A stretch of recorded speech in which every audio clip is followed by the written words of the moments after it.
How about it, y'all? Another word from Mike Houston, new mayor of the city of Springfield.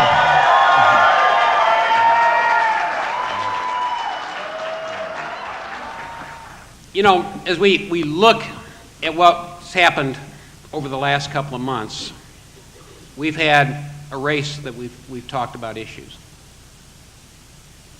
This race has not been about me. It really hasn't been about the other candidates. What this race has been about is the future of the city of Springfield.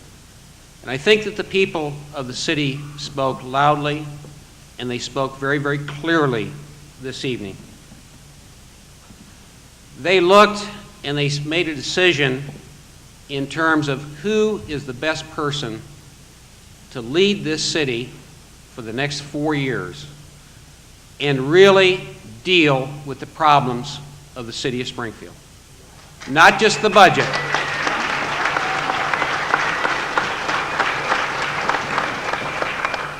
Not just the budget, because the budget is in fact the easiest problem that this community has to fix.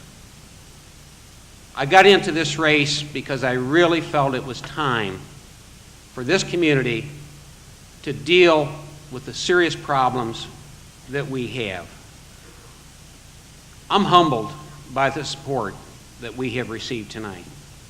I really haven't had a chance to take a look at the precincts, but I was humbled when I looked at them late night on primary night and saw how we did all over the city of Springfield. As I look at the numbers tonight, we've had to do a lot better than we did primary night. And the single most important thing about that, and again, I haven't looked at the numbers, but I think the numbers will show that we ran well in every section of the city of Springfield.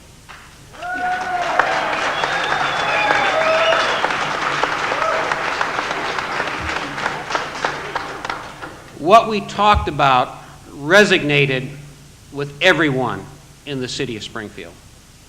It isn't a matter that it resonated on the north side, or it resonated on the east side, or just resonated on the west side.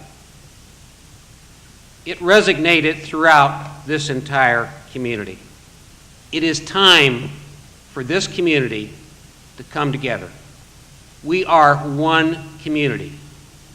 We are not different sections of the city of Springfield.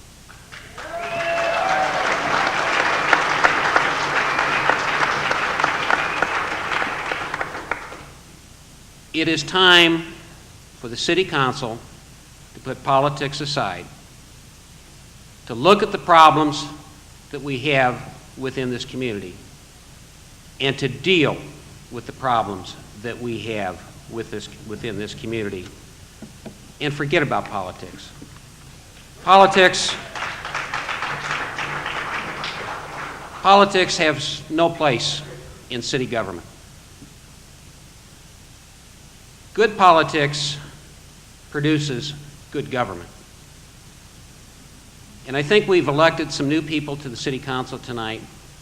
I think we have elected a group of people that I firmly believe will come together and do what is best for the community, because that's what elected officials should do. It is time for the City Council to make some hard decisions and to put our financial house in order. It is not going to be easy. It's going to take a lot of work. It's going to take a lot of cooperation. But most importantly, it's going to be being honest with the people of the city of Springfield in terms of why we're doing something and the fact that we really don't have choices. We've got to get our financial house in order, and there's no question about that. And that really is going to be a matter of me providing leadership and having a city council that is willing to work with me to make that happen. No one person can do that by themselves, but as a group, we can do it. And we can really change the way we operate within this community.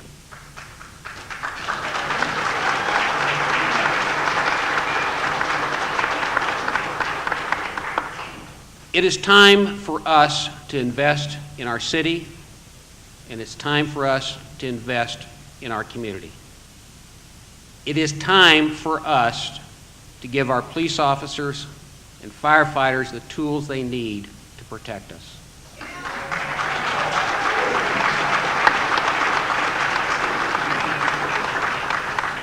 It is time that we restore CWLP to the professional organization that it once was.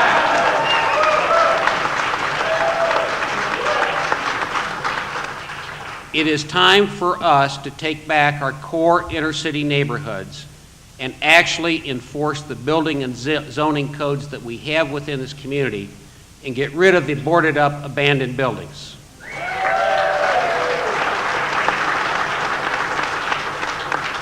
It is time that we do something about rebuilding East Springfield.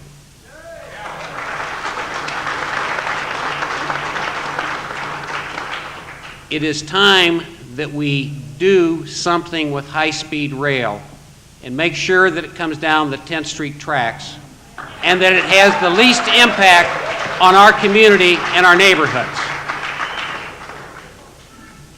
It's time to make a decision with regards to Hunter Lake and to move forward with that based on what we can do, and it's time to make that decision. It is time that we begin to heal the racial divide that exists in this community today that really limits this community's potential.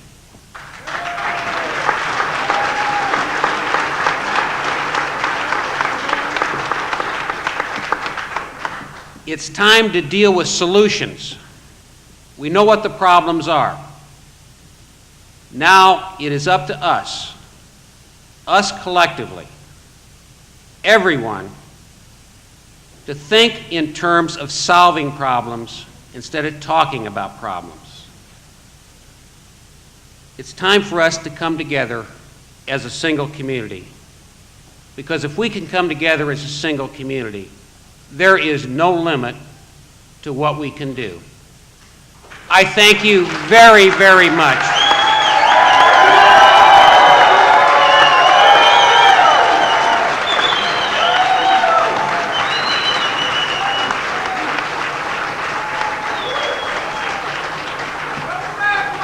I thank you very, very much for your support. I've said that I will commit the next 4 years of my life to solving the problems of this community. I also said that I would commit to bring good government to the city of Springfield. Those are commitments that you can count on and go to the bank with.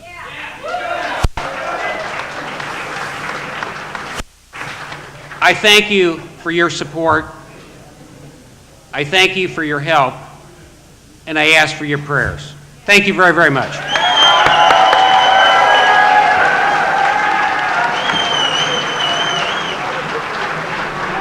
I'll probably be up before 5 o'clock. We've got a number of interviews that are scheduled early in the morning, and we will do the same thing we did after the primary election. After we get finished doing some media interviews in the morning, we're just going to continue on through the day, and it'll be a full work day. What did Senator Kirk say to you? Senator Kirk said he was very anxious to take a look at what we wanted for the city of Springfield, and had his pledge to work with us to produce that in Washington, D.C. Do you know when Inauguration Day will be? I do not. Now, my understanding is that it cannot be before the ballots are certified. The ballots cannot be certified until there is a time period to allow armed forces ballots to get in. And my understanding is that date is April 26th. I would anticipate that it would be sometime during the first week in May. What was the hardest thing about this campaign? You know, I don't know that there was anything that I would say was the hardest thing about the campaign. I knew what I was getting into when I stepped into the race. I accepted that. You know, we just worked it on a day-to-day type of basis. I've been very, very fortunate. I've been blessed that we had the volunteers that we had, and I'm just absolutely thrilled with the turnout tonight in terms of election returns. Is this the night to say anything about the infrastructure plan?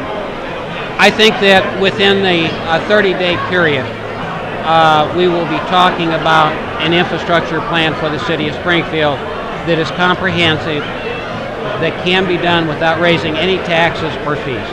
And the margin tonight was such a, I don't know, were you surprised by the margin, and to what do you attribute that margin? Because it looked like it might be closer than that. I didn't Maybe think not so. to you.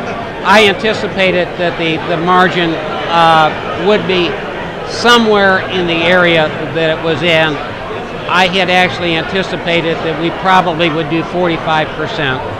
I would have liked to have done 50. And to what do you attribute that? I mean, given the fact that there were 3 other candidates, everybody's got friends in this town, was it the fact that you were doing this for a year and didn't sleep, or what?